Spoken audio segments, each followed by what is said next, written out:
ஒரு குட்டி கதை கேட்கலாமா? நமக்கு வரக்கூடிய கஷ்டம்தான் நமக்கு அளிக்கப்பட்ட உதவி. வணக்கம் அண்ட் வெல்கம் டு கதைச்சாரல். அவன் ரொம்ப இளகிய மனம் படைச்சவன். யாருக்கும் உதவுற உள்ளம் அவங்கிட்ட இருந்துச்சு. அன்னைக்கு வீட்டு முத்தத்துல மறந்து புத்தகம் படிச்சுட்டு இருந்தான். வீட்டுக்கு முன் தோட்டத்துல உள்ள ரோஜா செடி எதிர்ச்சிய பாக்குறப்போ ஒரு குட்டி வண்ணத்து பூச்சி அவன் கண்ணுல தென்பட்டுச்சு.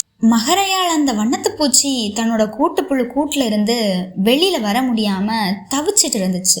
இந்த வண்ணத்து பூச்சிக்கு பறந்து வர எவ்வளவு ஆசை இருக்கும்னு நினைச்ச அவன் அந்த நொடி அதுக்கு உதவ நினைச்சான். ஒரு கத்திரிக்கோளை எடுத்துட்டு வந்து வண்ணத்து பூச்சிய சுற்றி இருக்கிற கூட்டை அங்கங்கயா வெட்டி விட்டான். கொஞ்ச நேரம் கழிஞ்சது. ஆனா அந்த வண்ணத்து பூச்சி வெளியே வந்த பாடில்ல. கொஞ்ச நேரத்துல அந்த வண்ணத்து பூச்சியை சுற்றி எறும்புகள் மொற்றி இருந்துச்சு. ஏன்னா அந்த வண்ணத்து பூச்சி இறந்து இருந்துச்சு. அவன் திகச்சு நின்னான். கூட்டுப்புழு கூட்டை உடைச்சு வெளிவரும்போது வண்ணத்து பூச்சியினுடைய சிறகு பறப்பதற்கு தேவையான சக்தியும் சில சுரப்பிகளும் சுரக்கும். அதுக்கு உதவுற நோக்கத்துல வெட்டி விடப்பட்ட கூடு அதுக்கு யமன் ஆகிடுச்சு. இந்த கதையினுடைய பாடம் என்னன்னா, நமக்கு வரக்கூடிய கஷ்டங்கள் எல்லாமே தண்டனை இல்லை, அது நம்மளை வலுவாக்கி பறக்க கற்றுக் கொடுக்கக்கூடிய பயிற்சிகள். அதனால எனக்கு உதவ யாரும் இல்லைன்னு நினைக்காதீங்க. அந்த கஷ்டம்தான் உங்களுக்கு இறைவனால கொடுக்கப்பட்ட மறைமுகமான உதவி.